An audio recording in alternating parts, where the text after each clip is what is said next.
IF stands for intermittent fasting. And if you've been alive in the last couple of years, then you've probably heard that term. Intermittent fasting means that we're not taking a break from food for this really long period of time, like days and days. Instead, it mimics what our ancestors dealt with. You may have heard 16 and 8. That means 16 hours a day there's no food, and 8 hours a day there's a window in which we eat our food.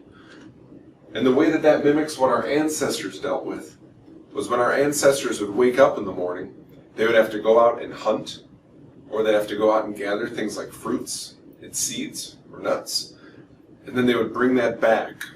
So they didn't wake up with a refrigerator fully stocked or a grocery store just down the street. They had to go out and find the food and then prepare it. That left them with a window of about 8 hours each day when they could prepare food. One of the other benefits of intermittent fasting for our ancestors is they didn't have to keep a roaring fire going all day, all the time. A fire for cooking requires much more firewood than a fire that you would just sit close to stay warm in the cooler months. Intermittent fasting increases cleanup. So what do I mean by that? I mean when you aren't sending food down and you give your body a break from food of about 16 hours, during that time, the body will start to clean up things that are already within it. It happens starting at about 14 hours. So what you want to do is give your body a break from food that's at least 14 hours, because that'll turn on this cleanup process. And calorie-wise, it's the same. All we're doing is shifting when we are eating. Instead of having breakfast at 6 a.m. and lunch at noon and supper at 7 p.m., which would spread out our eating 13, 14, 15 hours of the day, what we're doing is condensing that. So we'd have lunch at noon and be done with supper by 8 p.m. to fit into that 8-hour window. People ask me all the time, does it matter when my fasting is? And I say all the time, do it at the time that suits you. So I'm going to add that one in here. Timing-wise, whenever it suits you. For the longest time, I would fast overnight through the morning, and my first meal each day would be lunch. But then, just because schedule stuff came up, I had breakfast and lunch one day, and I wasn't able to get in my dinner. And the next morning, I felt incredible.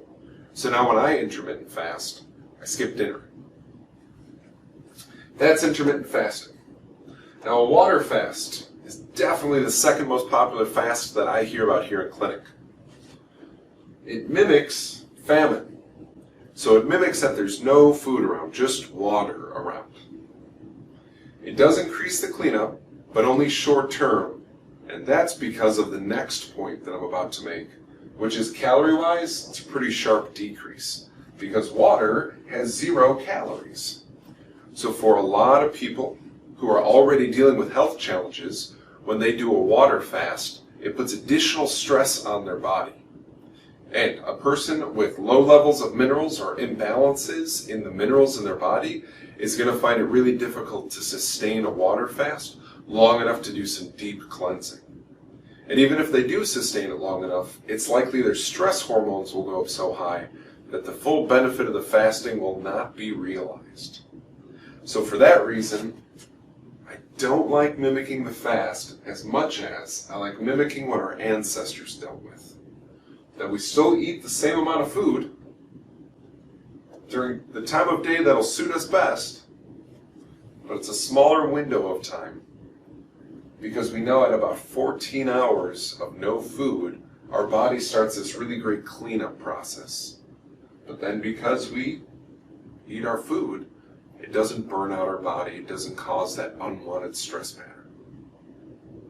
I hope this clears up some questions about fasting. If you have additional questions, please drop a comment below. I would love to make sure that we answer your questions, that you get a better understanding. Until next time, have a great day. I'll see you soon.